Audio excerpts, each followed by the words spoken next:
I wanted to really celebrate restaurants that are bringing a perspective to an area. And I think that that's what we're seeing with new restaurants and seeing here in Clawson, for Sozai specifically, it's that perspective of wanting to serve sustainable sushi.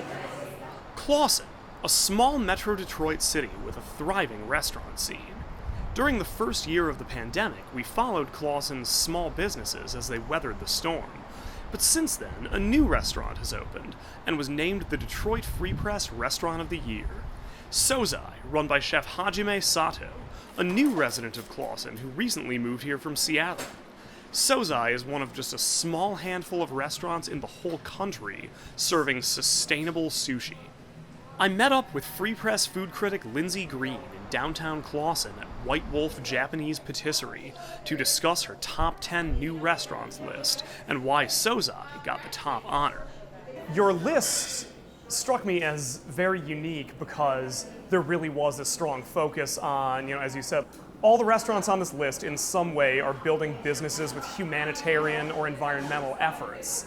Great food is the baseline expectation, but to make that list, restaurants had to be more than just great food. Restaurateurs really were intentional when they launched their restaurants over the past year because I think that they saw what was needed in the industry. I think they saw that you needed to be really mindful of diversity. You needed to be really mindful of things like sustainability. They really needed to pay attention to the impact that a restaurant has on our society and on our community and on the world at large. The starting point was the traditional great food, great service, great ambiance. And so that's when I was able to really see, hey, what are they doing beyond the great food? I mean, I think what is interesting about Sozai is that sustainability as a pillar at the restaurant goes beyond even just his sustainable sourcing. There's also this concept of sustainability within his hiring practices. I mean, within the staffing, he offers benefits to his full-time employees. I mean, he offers health insurance, which is something that, you can't be sustainable if you're not creating a sustainable environment for your workers. His philosophy of taking that extra step, going above and beyond, is evident in everything that he does at Sozai. As a sushi lover, I needed to get the Sozai experience myself. I booked a reservation at their sushi bar and showed up early to speak to Chef Sato and see him and his staff prep the kitchen for dinner service. It is really hard to think that the sushi can be sustainable because do you eat sushi? Yes, I do. Okay, so what's your favorite? See, now I feel bad to say it because I had no idea that eel is a really unsustainable fish. I Right. love like the unagi rolls and stuff, but now I know that's one of the most unsustainable. Yeah? Right, how about the yellowtail? Do you like that? Yep. Okay, Yeah. that's not sustainable. How about bluefin tuna? Maybe. Do you know what kind of shrimp that you eat? Where does the shrimp come from? So we are literally talking about 4 or 5 species that everybody has. That's probably 90% of the sales. I cannot use any of that. The sous chef has to make a decision of changing that. That's almost impossible. That's crazy, right? So that's why maybe 10 of the sustainable sushi places in nation at the time that I switched 13 years ago, and now it's about 10. Wow. So it's not really catching on. According to Lindsey's article, the amount of sustainable seafood in American restaurants has actually decreased in recent decades, and about 34% of seafood served in America is unsustainable. The thing that really frustrates me, that sous chef who say that, well, I have kids and maybe my kid's gonna, take over my restaurant in the future. Do you understand that within like 10, 20 years, you're not gonna get any seafood left when you're doing what you're doing? Sometimes I feel like you can make a little sacrifice in your life, a little bit, right? Then that's gonna change a little bit, right? Crazy guy like me changing the seafood sustainability and this like 25 seating restaurant. It's not going to change anything. But think about half of the entire population. That's 10% reduction on, let's say, I'm not going to eat eel all the time, but maybe I'm not going to eat it maybe 10, 20% of the time. Entire population did it, or half of the population did it. Right. That's going to basically change the entire dynamic of anything that you see. Chef Sato's advice to sushi lovers who want to eat more sustainably?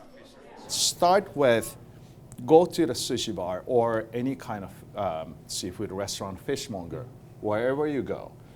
Just say, where does this fish come from? Right? Why do you have this fish? Just a little something. Is it local? Is it seasonal? Whatever that is, right? That's going to change a little bit of people's mind, or saying that, okay, is this sustainable or not? Just say that to the people who are serving you. Then maybe they're going to think twice about it. Oh, maybe that's how we have to shift, right? It's about money. Okay, so ask some questions.